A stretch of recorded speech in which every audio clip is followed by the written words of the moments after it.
Hello, my name is Gavin Beating. This is my submission from THM101. I focused on James Green, who's a contemporary herbalist. He's American. He was a director of the California School of Herbal Studies. He's also the author of the Herbal Medicine Maker's Handbook and the Male Herbal. Right here. And I chose him for his importance in sort of bringing herbalism to a male audience. We can see even with the enrollment in this course that it tends to attract a female audience, and many of the formulations and herbs that are considered, when you look at a section on female reproductive system versus men, there are very few formulations and herbs recommended for men. They tend to focus more on just sort of virility. His theory is that we actually have a much more complex system than we're generally given credit for having, and many of the herbs and formulations that are given to women for their sex organs are equally as effective for men. He also points out that sort of the way that men deal with psychological stresses can impact our health, and sort of like stiff upper lipping and sort of just pushing through things can result in certain chronic ailments, a lot of having to do with stress, that are well taken care of with herbal tonics.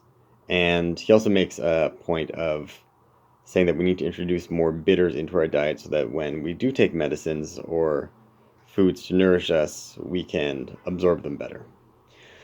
So I feel like he is important for me just because when I'm trying herbs myself, this gives me a little bit more direction to tailor things to my own needs.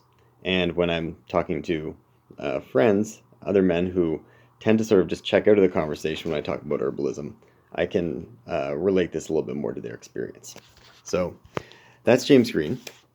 And for the second part, my heritage is Norwegian and Icelandic. So in Iceland and Norway, there isn't a lot of specific information that comes down as far as herbalism goes. But there is a text called AM434, which is an Icelandic text written about the year 1500 that translates, or when translated, it's given the title Norse Magical and Herbal Healing. And we find in it that much of herbalism is combined with kind of like magical thinking. There's spells and charms and a lot of food that's just sort of mixed in with herbals that I mean things that you wouldn't generally eat in your diet. Many of those that are found in the Icelandic and Norse earlier traditions are imported from England and surrounding warmer climates because they have a pretty harsh winter like we do, and there aren't a lot of herbs that grow natively there. Some like Archangelica are mentioned, and they do grow there on their own, but many have been imported and can be found around monasteries of the day because those were locations where people would go for treatment and healing of more serious diseases. For more garden variety ailments, it was generally common folks who would use just word of mouth and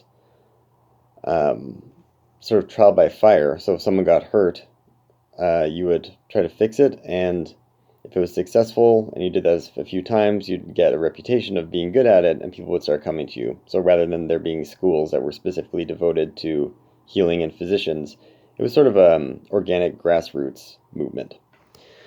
Many of the formulations would be something just like leeks in milk for fortitude, or leeks in wine for longevity. And these would often sometimes be combined with carving a rune stick for good luck and to ward off evil spirits.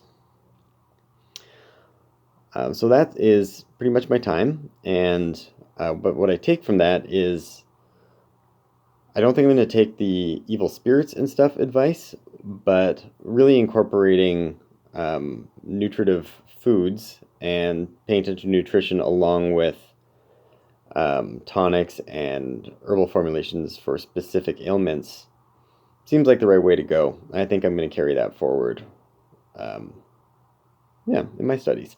Thank you.